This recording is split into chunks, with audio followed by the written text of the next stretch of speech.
Hello, everyone, and welcome to our group lesson plan on manipulative skills by Ashley Herrera, Jennifer Flores, Norma Flores, and Santiago Rocha.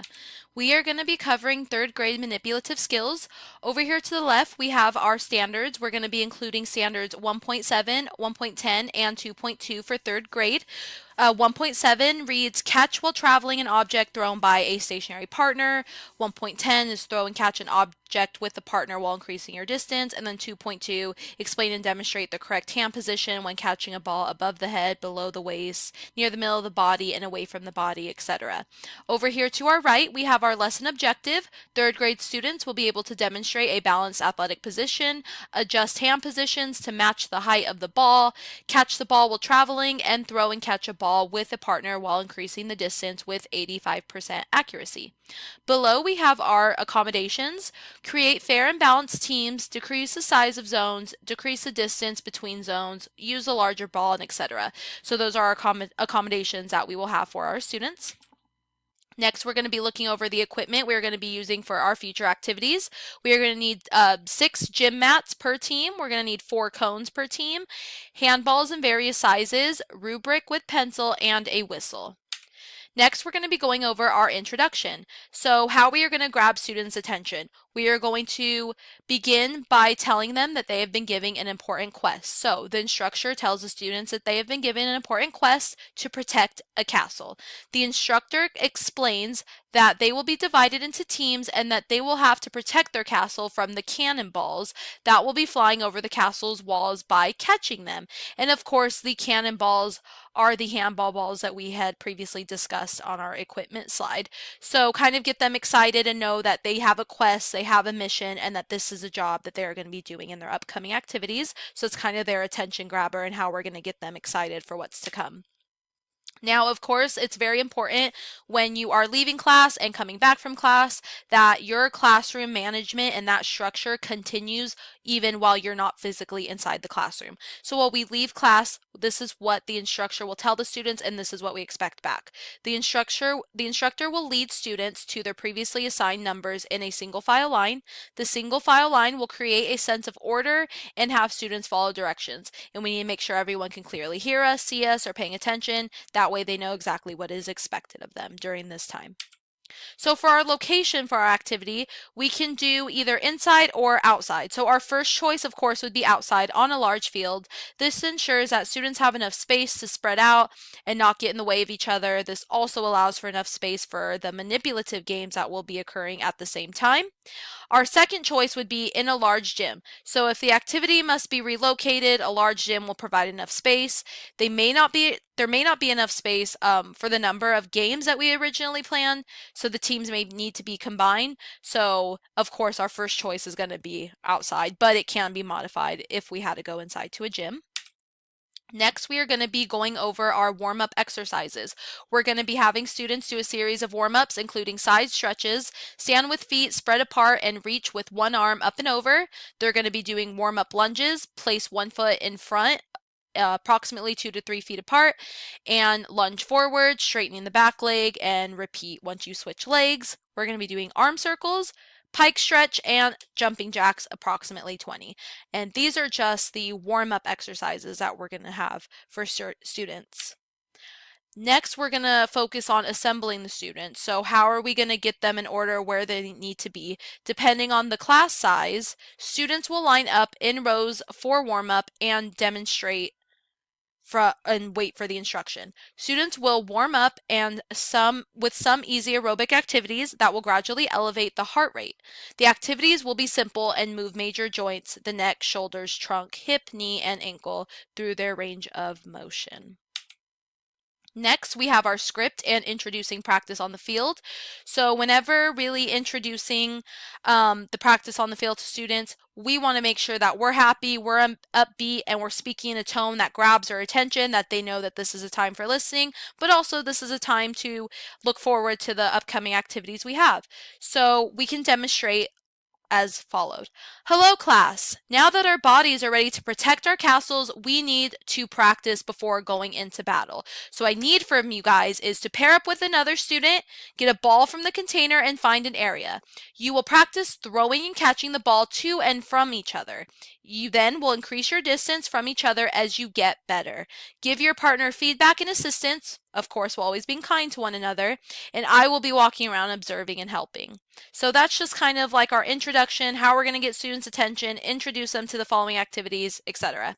The instructor will also explain to students how to catch, begin in a balanced athletic position with a wide base of support, adjust hand positions, etc. Then students will partner up, get a ball, and spread out on the field. Students will throw underhand and overhand to each other. Students will throw gently enough so that their partner can practice catching, and students will then give each other constructive feedback.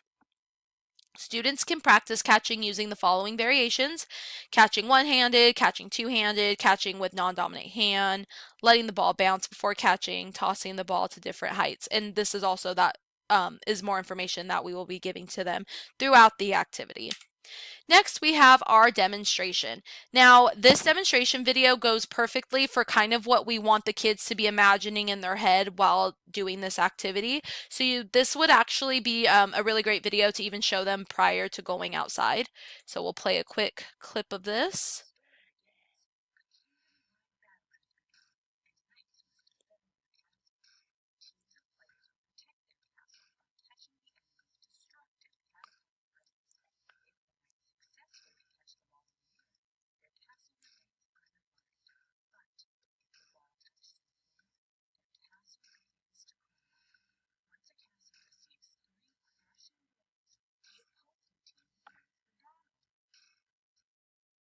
So that's our demonstration video that you can show to students prior to going outside, and that really is what we want them to be thinking in our head. We want them to think of this as something fun, and that the balls that they're going to be using, this is what they are going to be representing. So next, the instructor will set up the zones for the games prior to the start of class using the cones and gym mats. While students stand on their numbers, the instructor will explain the rules of the game, Storm the Gates, which is what we just demonstrated here. We're going to be calling it Storm the Gates.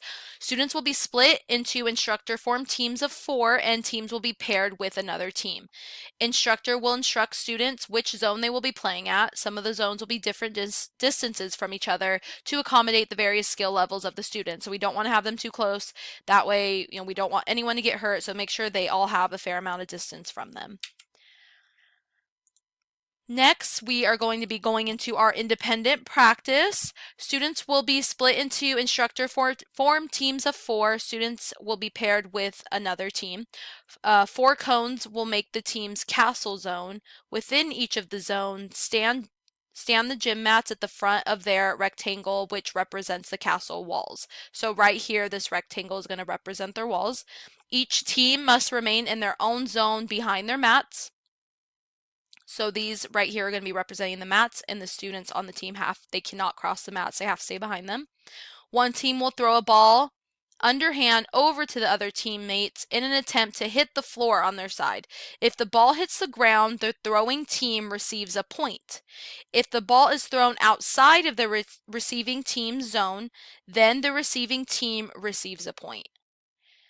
When a team scores 3 points, the game is finished. So basically, when the teams are throwing the ball to each other, it can never touch the ground, it can never be dropped. That is the way the students are going to be earning their points, which is why we had them do the warm-up exercises and all the activities with them getting familiar and more comfortable with throwing the balls, because that really is the basis of this activity, and that's what they do throughout the whole activity. So that's why that was such a main focus in the beginning, is making sure that they were comfortable and had enough experience and practice with throwing the balls.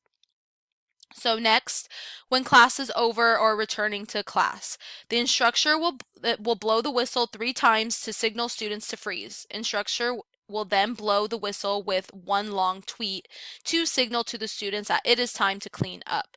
Pre-assigned students will gather the handballs and return them to their container.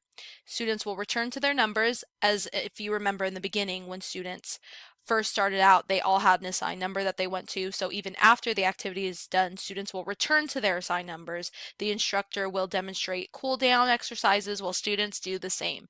Instructor will then quickly walk the students to their class in a single file line. So we will be entering in a single file line and we will be leaving in a single file line.